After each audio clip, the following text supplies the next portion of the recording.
নমস্কার বন্ধুরা, কেমন আছো তোমরা সবাই? আমার নতুন আরেকটি ব্লগে তোমাদের সবাইকে স্বাগত জানাচ্ছি। আর দেখো, আজকে কিন্তু চা বানানো থেকে ভিডিওটা শুরু করলাম। আর এখন কিন্তু বাজে সন্ধ্যা 6:30। আর আমি চলে এসেছি চা বানাতে। এখন চা খাবো।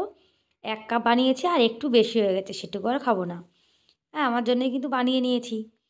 আর না, 4টে বিস্কুট নিয়ে নিয়েছি। আর এদিকে আমার ছেলে বলছে ও এখন ম্যাগি খাবে সন্ধ্যাবেলাতে, যার জন্য না ওর যখন ম্যাগি বানাবো ওর জন্যে এই লাল প্যাকেটের ম্যাগিটা ও খুব ভালো খায়। আর বাচ্চাদের দেখবে ম্যাগি এইসব জিনিসে কিন্তু ওরা ভালো খায়, যার জন্য একটু বানিয়ে দিচ্ছি। আর এগুলো কিন্তু আমি প্রত্যেকদিন বানাই না, এগুলো 6-7 দিন পরে হয়তো একদিন বানিয়ে দিই। আর কি জানো তো, তেলের জিনিস, তারপরে এই যে ম্যাগি, এইসব কিন্তু একবার একদমই খাওয়া উচিত না। তবুও বাচ্চাদের দেখবে এইসব জিনিস ভালো লাগে, যার জন্য না আমি কখনো কখনো বানিয়ে দিই, রোজ কিন্তু একদমই বানাই না। আর একটা ধনেপাতা দিয়ে দিয়েছি, বাচ্চাদেরকে একটু সাজিয়ে দিলে দেখবে ওরাও কিন্তু খুব খুশি হয়ে যায়। আর বন্ধুরা, আজকে আমি 4:30 থেকে যেভাবে ঘরের মানে সন্ধ্যা 4:30 থেকে আমি যেভাবে ঘরের কাজগুলো গুছিয়ে করি, সেটাই তোমাদের সঙ্গে আজকে আমি শেয়ার করব। আর এই মশলার ডাব্বাটা তো আগের দিন আমি ধুয়ে রেখেছিলাম, জলটা ঝরে গেছে, এখন না তুলে রাখবো। আর সারাদিন কিন্তু এটাকে আমি এর উপরেই রেখে দিয়েছিলাম। আর এদিকে না মশলার ডাব্বাগুলো দেখো, এগুলো কিন্তু মানে বের করে করে ধোয়া যায়। এগুলো কিন্তু ভালো, দেখবে যেটা একটু নোংরা হয়ে যায় সেটা এভাবে বের করে নিলে হয়ে যায়। আর এই যে আগের যে মশলার ডাব্বাটা ছিল সেটা থেকে মশলা এখন এটার মধ্যে ঢেলে রেখে দেবো। আর এই লাল ডাব্বাটাকে না আমিষ বানিয়ে নেব। আর এই বড় ডাব্বাতে সব কিছু রেখে দেবো, কেননা আমরা কিন্তু নিরামিষ রান্নাই বেশি করি, যার জন্য এই ডাব্বাটা না বড় নিয়ে এসেছি। কেন বলো তো, অল্প একটু মশলা রাখলে না ডাব্বাটা একদম ভরে যেত, কারণ ওই ডাব্বাটা না একদম ছোট ছিল। আর সব কিন্তু দেখো মানে আর জিরে, তারপরে হলুদ, লঙ্কার গুঁড়ো, এগুলো সব মানে প্যাকেট থেকেই ঢালবো। আমি না এতদিন ঢালিনি, রেখে দিয়েছিলাম যে একবারে মশলা ডাব্বাতে মশলা শেষ হয়ে গেলে একবারে নতুন ডাব্বাতে ঢেলে নেবো। আর এরকম একটা ডাব্বার না আমার অনেক দিন থেকে মানে শখ ছিল, আনার ইচ্ছা ছিল মনে। আর এই ক্যাচের হলুদটা না, এটা জানার তো খুব ভালো। এটা একটুখানি দিলেই না সবজিতে খুব সুন্দর কালার হয়ে যায়। আমরা কিন্তু এই ক্যাচ কোম্পানি হলুদটা কিন্তু আমাদের বেশি আনে। আর একটা জিনিস দেখেছি, এই জিরের যে খোলা জিরে, তার মধ্যে না কেমন বালি বালি একটা ভাব থাকে। আর প্যাকেটের যে জিরেগুলো তার মধ্যে না কোনো বালি বালি ভাব থাকে না। মানে একটু পয়সা দিয়ে বেশি কিনলেও দেখবে জিনিসটা কিন্তু ভালো হয়। আর নিরামিষ দেখো, শুকনো লঙ্কার গুঁড়ো কিনে নিয়ে এসেছি, কেননা আমরা না আমিষ মিক্সিতে লঙ্কার গুঁড়ো করে থাকি, তো সেগুলো তো গোপালকে দেওয়া যায় না। যার জন্য 1 প্যাকেট না শুকনো লঙ্কার গুঁড়ো এনেছি, যখন কিছু রান্না করব তখন তার মধ্যে একটু দিয়ে দেবো। আর এই লঙ্কাটা নাকি খুব ঝাল, যার জন্য না প্রথমে অল্পই এনেছি, যদি ভালো লাগে তাহলে আবার নিয়ে আসবো। আর এই ডাব্বাতে না 5 ফোড়ন রেখে দেবো। 5 ফোড়ন কিন্তু আমাদের আলাদা করে নিয়ে এসেছিলাম সেদিন আচারের মশলার জন্য, সেখান থেকে একটু বেঁচে গেছিলো, সেটা এখন ঢেলে নেব। আর বন্ধুরা, পাশে কিন্তু আমাদের ডিজে বাজা শুরু হয়ে গেছে, কেননা বিয়ে তো, তা কোনো যদি আওয়াজ আসে তাহলে প্লিজ তোমরা একটু মানিয়ে নিও। আর দেখো মশলা কিন্তু পুরো সব আমি ঢেলে নিয়েছি। আর এই ঢাকনাটা না অত ভালো মানে টাইট হয় না, হালকাই মানে একদম লুজ। আর এটাতে না আমাদের আমিষ মশলা ঢেলে নিয়েছি। আর এখন খিচুড়ি রান্না করব, আজকে না নিরামিষ খিচুড়ি করব একটু, কেননা সবজি না মানে অত খিদে নেই আমাদের, যার জন্য হালকা খিদে রয়েছে।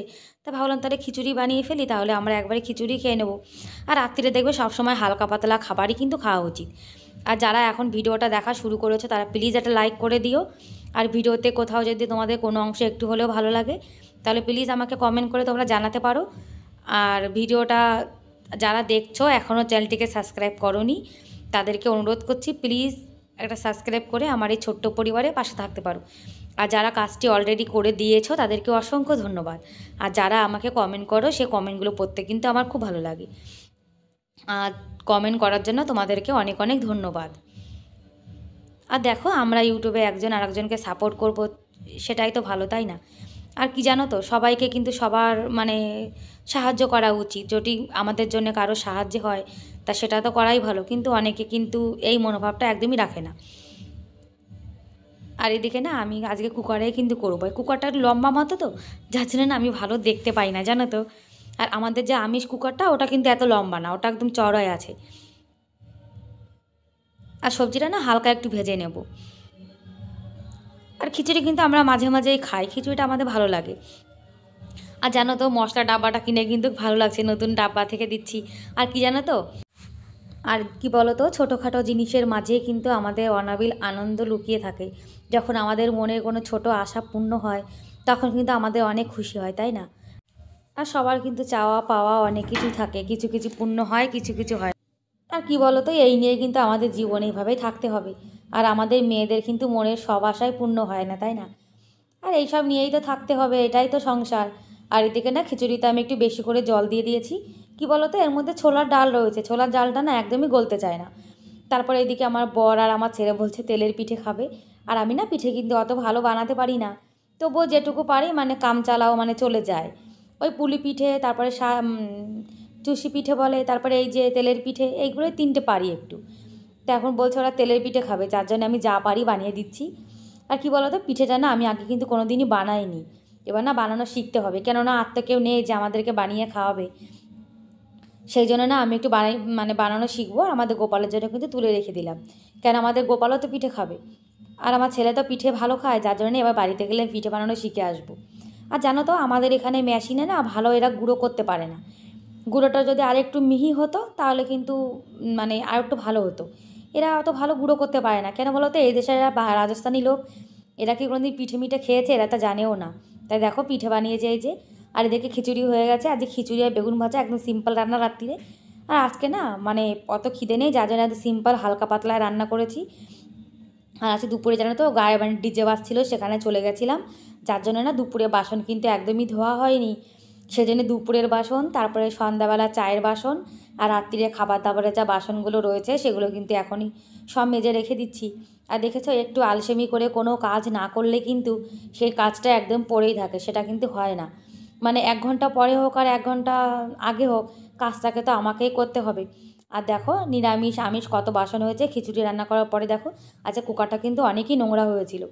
আর বাসন কোসন সব এখন মেজে নিয়ে চলে এসেছি। এটা না নিরামিষ বাসন, এই নিরামিষ বাসনগুলো এখানে উপর করে রেখে দেবো জল ঝরানোর জন্য। আর বাসনে জল থাকলে দেখবে কেমন সাদা সাদা হয়ে যায়। আর এদিকে আমিষ বাসনগুলো মেজে রেখেছি, এটা নিচে নামিয়ে রেখে দেবো। আর এই জায়গাটা না একটু পরিষ্কার করে দেবো। আমি সবসময় কিন্তু রান্নাবান্না করার পরে মানে রাত্রিরে শুতে যাওয়ার আগে পুরো রান্নাঘরটা কিন্তু পরিষ্কার করে তারপর ঘুমাতে যাই। আর রান্নাবান্না কিন্তু করার পরে রান্নাঘরটা পরিষ্কার করে রেখে দেয় ভালো, তাহলে কিন্তু সকালে আমাদের জন্য অনেক সুবিধা। এটাতে মানে এটাতে পিঠে বানিয়েছিলাম তো তেল রয়ে গেছে, যার জন্য একটু ঢেকে রেখে দিলাম। আর গ্যাস ওভেনটা তো নোংরা হয়নি, তবু একটু পরিষ্কার করে রেখে দিচ্ছি। আর রাত্রিরে না আমি রান্নাঘর কিন্তু পরিষ্কার পরিচ্ছন্ন করে তারপরে শুতে যাই। আর এদিকে দেখো সব কাজই কিন্তু হয়ে গেছে, মানে আজকের মতো হয়ে গেছে। একটু ঘুগনি বানাবো, যার জন্য মটর ভিজিয়ে রেখেছি। ব্যাস বন্ধুরা, বাই বাই।